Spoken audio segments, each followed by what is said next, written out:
करीब 4000 साल पहले कनान की धरती पर अल्लाह के एक नबी रहते थे, हजरत याकूब अलैहिस्सलाम। उनके 12 बेटे थे। उनमें सबसे प्यारे बेटों में से एक थे हजरत यूसुफ अलैहिस्सलाम।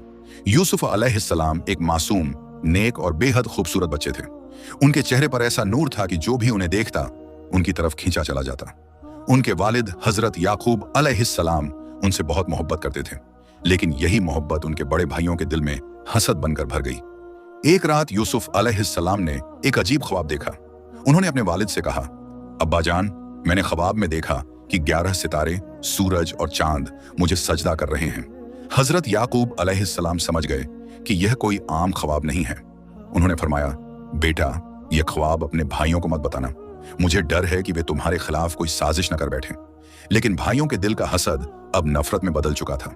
एक दिन वे अपने वालिद के पास आए और बोले, अब्बा जान, यूसुफ को हमारे साथ भेज दीजिए, हम खेलेंगे भी और उसकी हिफाजत भी करेंगे।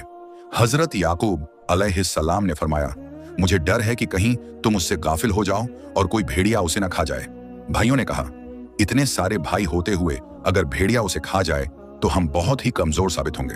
आखिरकार याकूब अलैहिस्सलाम ने भारी दिल से यूसुफ अलैहिस्सलाम को उनके साथ भेज दिया। जब वे जंगल में दूर पहुंच गए तो उन्होंने अपनी असली साजिश पूरी कर दी।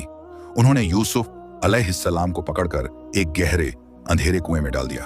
एक मासूम बच्चा, चारों तरफ अंधेरा, लेकिन अल्लाह की मदद उसके साथ थी। अल्लाह ने यूसुफ अलैहिस्सलाम के दिल को तसल्ली दी कि एक दिन ऐसा आएगा जब यही भाई तुम्हारे सामने खड़े होंगे और तुम उन्हें उनके इस काम की याद दिलाओगे। उधर भाइयों ने एक बकरी ज़ब्ह की। उसके खून से यूसुफ अलैहिस्सलाम का कुर्ता रंग दिया और शाम को रोते हुए अपने वालिद के पास पहुंचे। उन्होंने कहा, बाबा, हम सब बहुत शर्मिंदा हैं। ये देखिए, यूसुफ को भेड़िया खा गया। ये रहा उसका कुर्ता। हजरत याकूब अलैहिस्सलाम ने कुर्ता देखा। कुर्ते पर खून तो था, लेकिन कुर्ता कहीं से फटा हुआ नहीं था। वे समझ गए कि यह कहानी सच नहीं हो सकती। उन्होंने फरमाया, नहीं, यह तुम्हारे अपने दिलों का बनाया हुआ मामला है। अब मेरे लिए सबसे अच्छा रास्ता सब्र है और मैं अल्लाह ही से मदद चाहता हूं। इधर कुछ समय बाद एक व्यापारियों का काफिला उस कुएं के पास पहुंचा। उन्होंने पानी निकालने के लिए बाल्टी कुएं में डाली।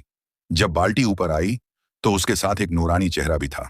काफिले वाले खुशी से चिल्ला उठे, खुशखबरी, यहां तो एक लड़का है। उन्होंने यूसुफ अलैहिस्सलाम को अपने साथ ले लिया और मिस्र की तरफ रवाना हो गए।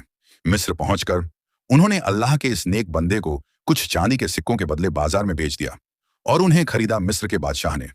उन्हें क्या मालूम था, जिस बच्चे को वे एक मामूली गुलाम समझकर बेच रहे हैं, उसी बच्चे को अल्लाह एक दिन मिस्र के खजानों का मालिक बनाएगा और उसे नुबुव्वत अता फरमाएगा। यूसुफ अलैहिस्सलाम की जिंदगी का यह पहला बड़ा